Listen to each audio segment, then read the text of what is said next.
오늘 이 저녁의 시간 함께 나눌 하나님의 말씀 시편 8편 3절부터 5절까지의 말씀입니다. 시편 8편 3절부터 5절까지의 말씀 오늘 3절밖에 되지 않아서 우리 모두 한 목소리로 성경 읽도록 하겠습니다. 시편 8편 3절부터 다 같이 읽도록 하겠습니다. 주의 손가락으로 만드신 주의 하늘과 주께서 베풀어 두신 달과 별들을 내가 보오니 사람이 무엇이기에 주께서 그를 생각하시며 인자가 무엇이기에 주께서 그를 돌보시나이까.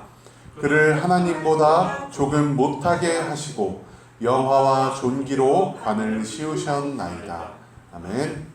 네, 오늘 이 저녁의 시간 함께 나눌 하나님의 말씀 제목은 내가 도대체 무엇이기에 라는 제목을 가지고 우리 한번 하나님의 말씀 나눠보도록 하겠습니다. 계속해서 시편에 다윗의 시가 이어지고 있습니다.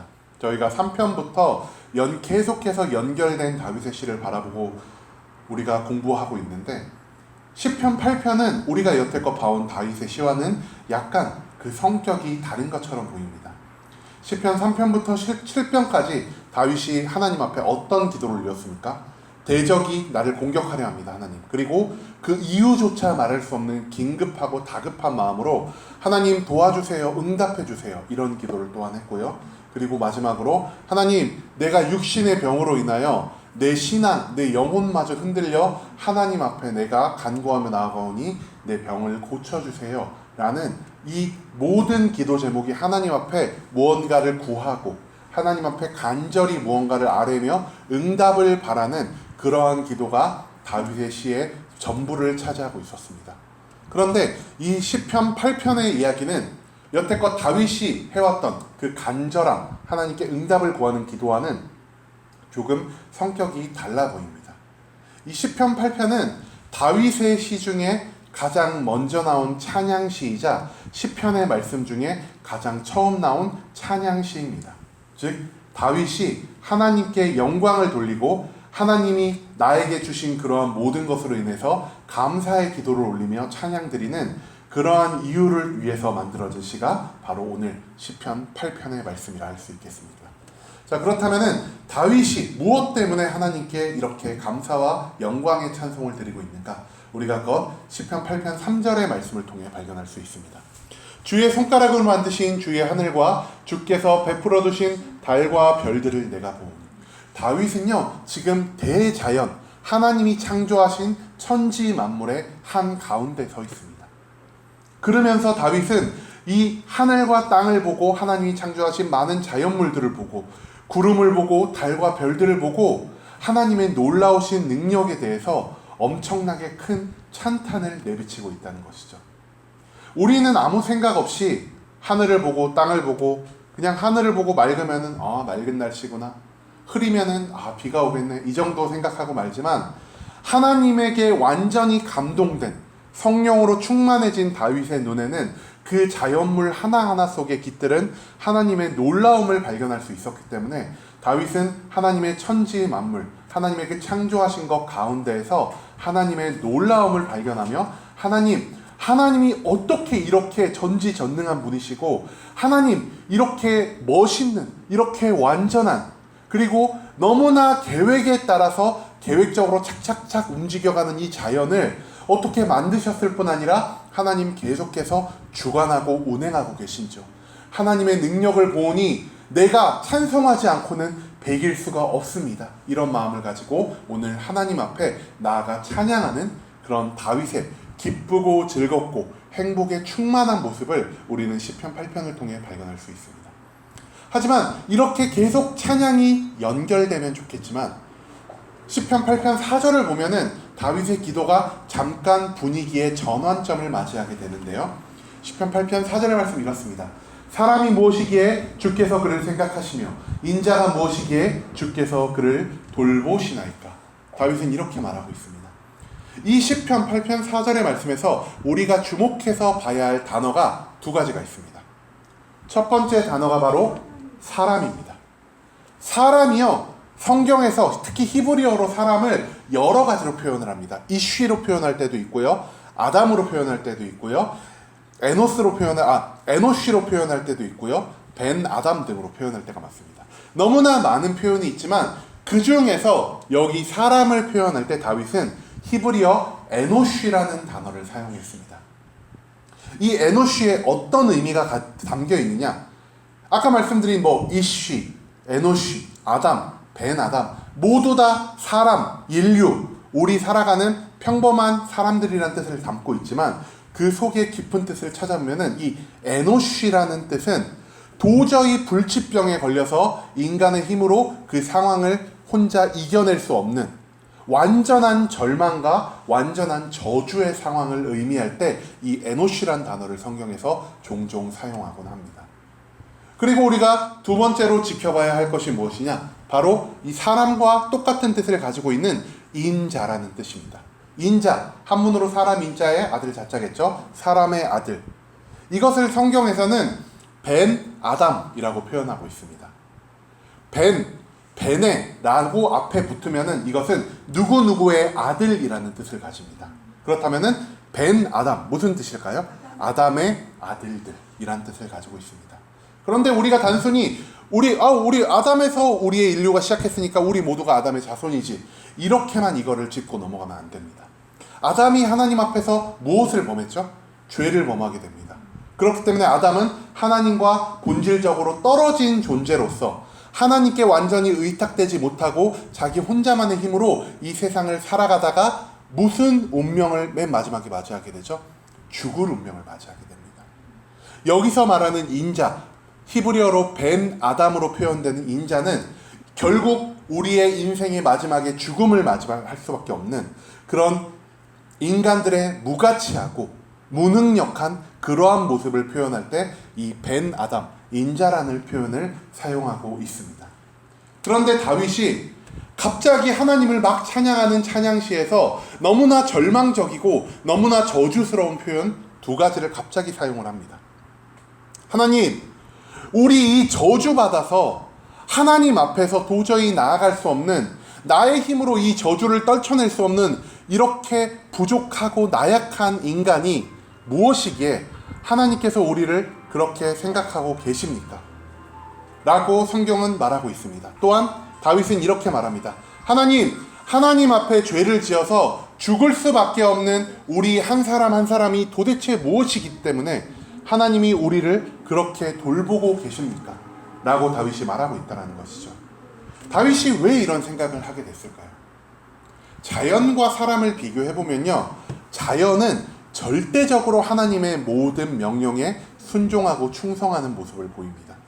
하나님이 홍해를 갈라지게 마음을 먹으셨을 때 그 홍해는 갈라지고요, 하나님이 하늘에서 불비가 벼락처럼 내리게 하셨을 때 하늘은 불비를 벼락처럼 땅에 쏟아놉니다. 그리고 하나님이 해를 뒤로 물러가게 하시면은 해가 뒤로 물러가고요, 하나님이 해를 가리고자 마음을 먹으시면은 해가 모두 가려집니다. 하나님이 창조하신 이 모든 천지 만물들은 하나님이 무언가 하고자 하시는 일이 있을 때, 하나님이 명령하실 때 그것을 즉시 순종하는, 하나님 앞에 완전히 복종하는 자세를 취하고 있습니다. 하지만 인간은 어떻죠? 자연 만물과 마찬가지로 하나님에 의해 창조됐지만 하나님이 창조하신 것들 중 유일하게 하나님의 명령을 듣지 않는 존재가 바로 인간입니다.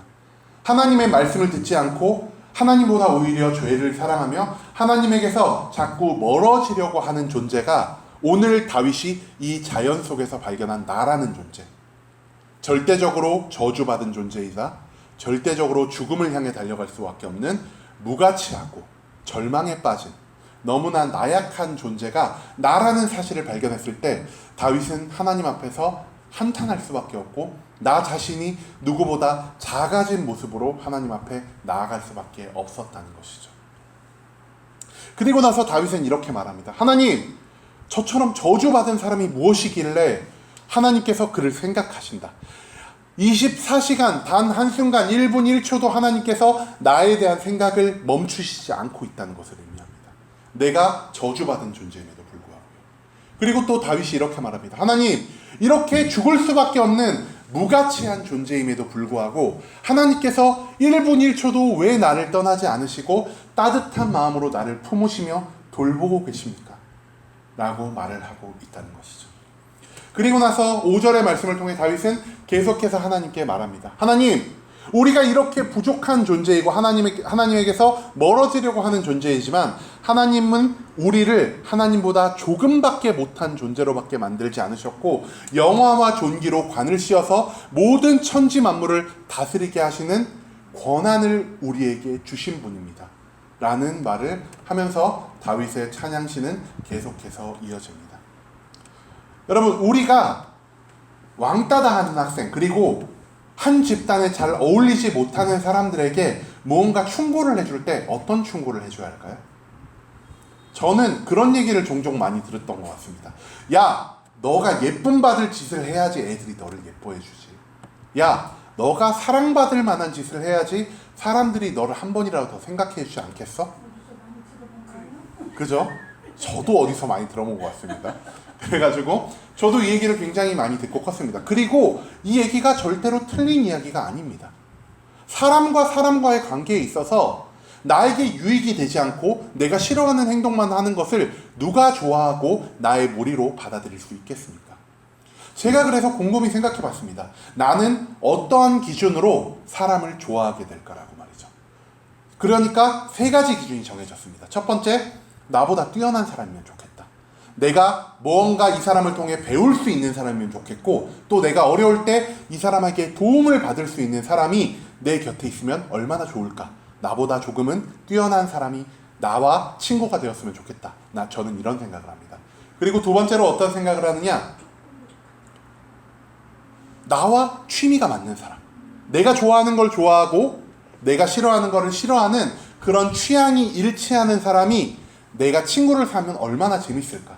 좋아하는 일을 같이 하고 싫어하는 일에는 같이 입을 모아 이것을 반대하고, 이런 것이 어떻게 보면 진정한 친구의 관계가 아니겠습니까? 그리고 3번째로, 어떤 사람을 내가 친구로 사귀고 싶냐, 계속해서 친밀하게 곁에 두고 연락하고 대화할 수 있는 사람, 그런 사람을 내가 친구로 두고 싶어 하지 않겠습니까? 그런데요, 하나님 입장에서 보면은 이 인간은 이 3가지의 범주 중 어느 것에도 속하지 않는다는 겁니다.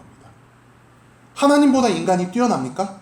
다윗은 고백했습니다. 하나님보다 조금 못한 존재로 만드신 게 인간이라고요.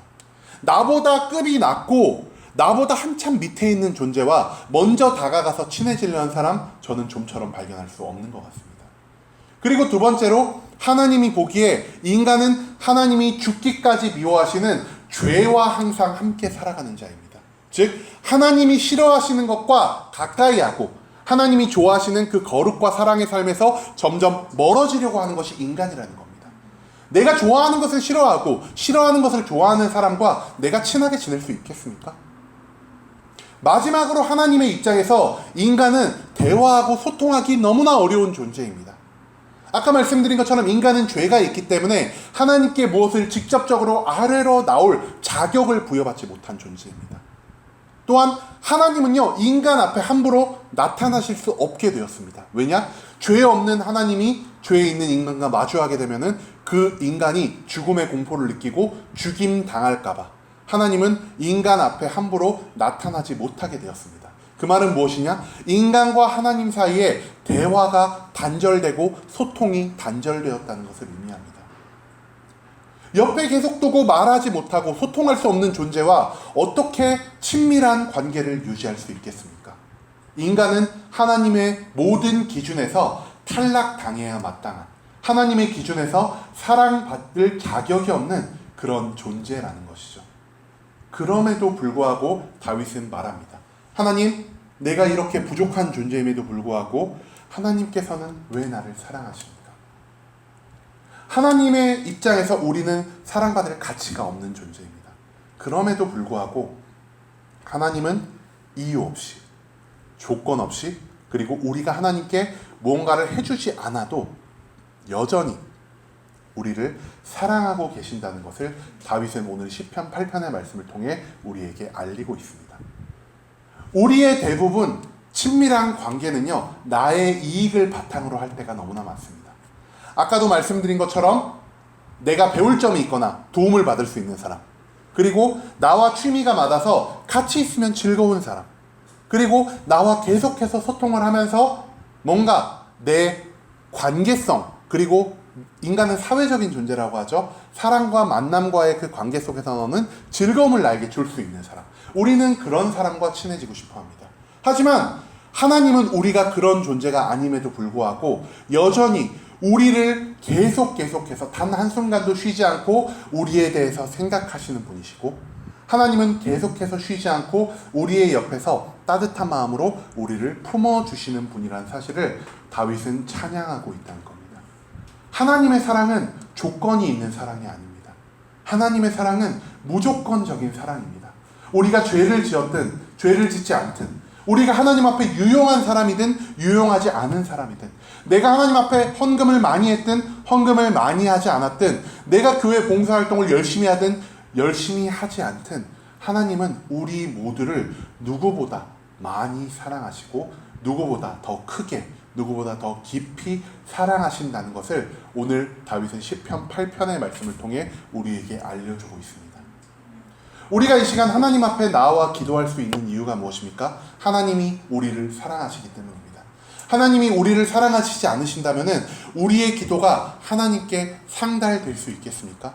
하나님은 우리의 기도를 무시하실 수 있는 분이지만, 그럼에도 불구하고 우리의 기도가 하나님 마음에 합하지 않더라도, 우리의 기도가 하나님 앞에 너무나 사소한 것이더라도, 우리의 기도가 하나님의 뜻과 정반대가 되더라도 우리를 사랑하시기 때문에 우리에게 오늘 이 기도의 자리를 허락하셨다는 것입니다. 그렇기 때문에 우리가 오늘 하나님 앞에 이 저녁 시간 엎드려 기도할 때 다른 무엇보다 하나님의 사랑을 의지하며 기도할 수 있는 모든 성도님들이 되시길 간절한 마음으로 소망하겠습니다.